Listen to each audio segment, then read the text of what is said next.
الحمد لله رب العالمين والصلاة والسلام على أشرف الأنبياء والمرسلين وعلى آله وأصحابه أجمعين وعلى من تبعهم بإحسان إلى يوم الدين أما بعد. محترم ناظرین کرام، رمضان کا بابرکت مہینہ ہم سے رخصت ہو چکا ہے۔ یقیناً ہم نے اس مہینے میں اپنی استطاعت کے مطابق فرائض کی پابندی کی، سنن و نوافل، ذکر و اذکار اور تلاوت قرآن مجید کا اہتمام کیا۔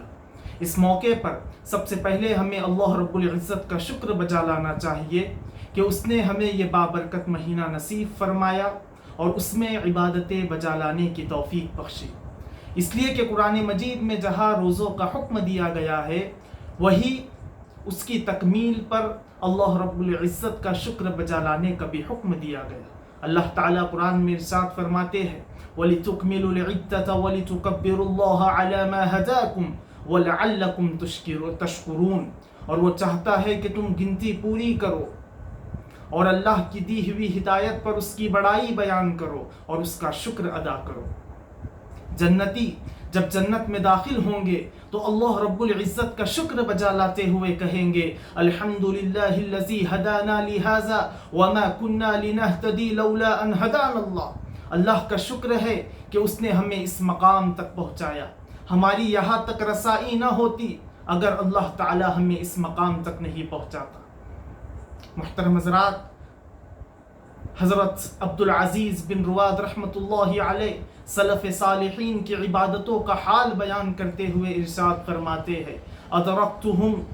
یجتہدون فی العمل الصالح فاذا فعلوا وقع علیہم الہم ایقبل منہم ام لا، کہ سلف صالحین خوب محنت کر کے عبادتیں کرتے اور جب عبادتوں سے فارغ ہو جاتے تو انہیں یہ فکر لاحق ہو جاتی کہ ان کی عبادتیں قبول ہوئی ہے یا نہیں ہوئی ہے۔ سلف صالحین کے بارے میں آتا ہے کہ وہ رمضان سے 6 ماہ قبل اللہ رب العزت سے یہ دعا مانگا کرتے تھے اے پروردگار ہمیں رمضان کا مہینہ نصیب فرما، اور جب رمضان کا مہینہ پا لیتے تو خوب محنت کر کے عبادتیں کرتے، اور رمضان کے بعد آنے والے 5 ماہ تک اللہ رب العزت سے یہ دعائیں کرتے کہ ہم نے رمضان کے مہینے میں جو عبادتیں کی ہے انہیں قبول فرما۔ رمضان کے مہینے میں ہماری عبادتوں کا جو حال رہا ہے وہی حال اس کے بعد بھی رہنا چاہیے، تبھی ہماری عبادتیں عند اللہ مأجور و مقبول ہوں گی۔ حضرت کعب رضی اللہ عنہ ارشاد فرماتے ہیں جو لوگ رمضان کے روزے رکھتے ہیں اور رمضان کے بعد عبادتوں کو ترک کر دیتے ہیں وہ گویا کہ اللہ رب العزت کی نافرمانی کرتے ہیں۔ آپ فرماتے ہیں فَصِيَامُهُ عَلَيْهِ مَرْدُودٌ وَبَابُ التَّوْفِيقِ عَلَى وَجْهِهِ مَسْدُودٌ، ان کے روزے رد کر دیے جاتے ہیں، ان کے روزے مردود ہوتے ہیں اور ہدایت اور توفیق کا دروازہ ان کے لیے بند کر دیا جاتا ہے۔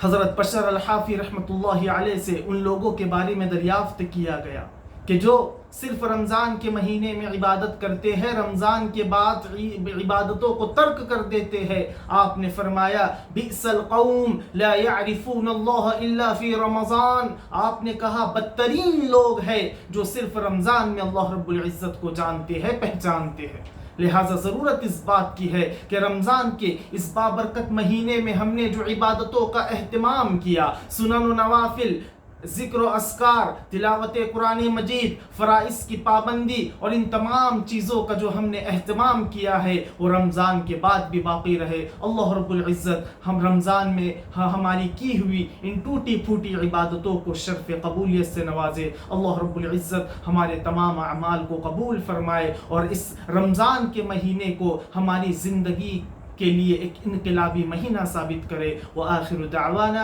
ان الحمد للہ